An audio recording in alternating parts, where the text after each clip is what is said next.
in association with Kutumb app. अनेक ग्रुपों से पाइए छुटकारा, आपके संगठन का अपना ऐप कुटुंब ऐप। नमस्कार, स्वागत है आपका यूपी तक में। मैं हूं कुमार अभिषेक। आज बात कैराना की।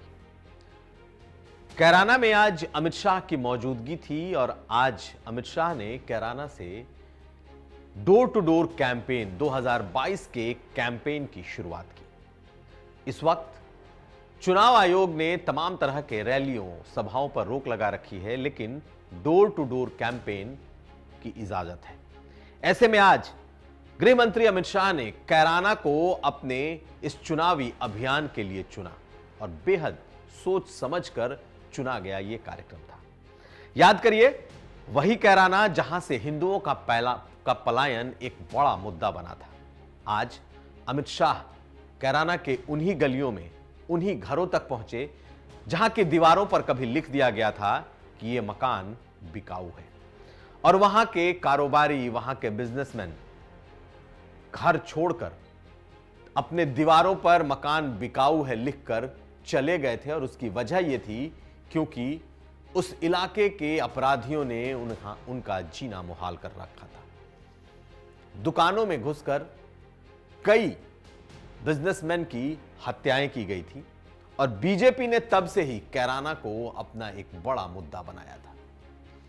आज अमित शाह जब वहां पहुंचे तो डोर टू डोर कैंपेन में उन्होंने वहां पर बीजेपी की पर्चियां, पोस्टर बांटे और लोगों को याद दिलाया कि यह वही कैराना है जहां से 350 से ज्यादा परिवार घर छोड़कर चले गए थे। और आज जब उन्होंने कहा कि जिन लोगों ने पलायन किया था वो वापस आ गए, लेकिन जिन लोगों की वजह से पलायन हुआ था अब उनका पलायन हो गया है। यानी कि बीजेपी ने यहां से एक बड़े राजनीतिक एजेंडे को सेट करने की कोशिश की है। पश्चिमी उत्तर प्रदेश हमेशा से ही लॉ एंड ऑर्डर के लिए चुनौती रहा है और योगी सरकार ने पश्चिमी उत्तर प्रदेश में लॉ एंड ऑर्डर को ही अपना सबसे बड़ा चुनावी हथियार भी बना दिया है। सभी को मालूम है कि किस तरीके से लॉ एंड ऑर्डर को लेकर योगी आदित्यनाथ का बुलडोजर चला है, किस तरीके से माफियाओं और अपराधियों पर गाज गिरी है। कैराना का सबसे कुख्यात नाम मुकीम काला, जो कि चित्रकूट जेल में बंद था और गैंगवार में चित्रकूट जेल में वो मार डाला गया था। इसकी भी चर्चा अब होती है कि कैसे चुन चुनकर कैराना से अपराधियों का सफाया हुआ और अब कैराना से जो परिवार पलायन कर गए थे कैसे न सिर्फ वापस लौटे हैं बल्कि खुश भी हैं। दरअसल बीजेपी ने इस मुद्दे को यहीं से उठाया है और इन परिवारों की कहानी एक सिंबल के तौर पर बीजेपी ने अपना चुनावी हथियार बना दिया है, अपना चुनावी एजेंडा सेट किया है।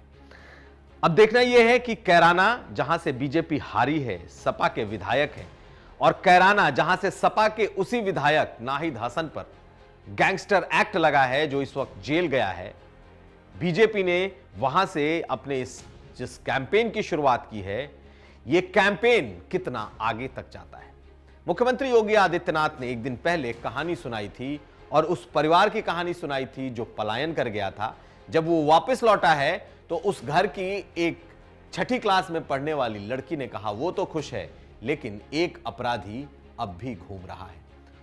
और मुख्यमंत्री योगी आदित्यनाथ ने उस कहानी में आगे बताया कि जब उन्होंने पुलिस वालों से इसके बारे में इंक्वायरी की तो अगले ही दिन उस अपराधी ने आत्मसमर्पण कर दिया। अपना बेल तोड़कर वो दोबारा जेल चला गया और अभी कुछ दिन पहले उसे आजीवन कारावास हो गया है। यानी कि बीजेपी के लिए एक प्रयोग है, प्रयोगशाला है, और कैराना के इस मुद्दे को बीजेपी ने इस बार पश्चिमी उत्तर प्रदेश के चुनाव में झोंक दिया है। अब देखना यह है कि ऐसी स्थिति में जहां पर जाट और मुसलमान दोनों की एका कही जा रही है कि इस चुनाव में एक बार फिर से पुराना दौर लौट रहा है जब जाट और मुसलमान एक साथ वोट करने को आगे आ रहे हैं।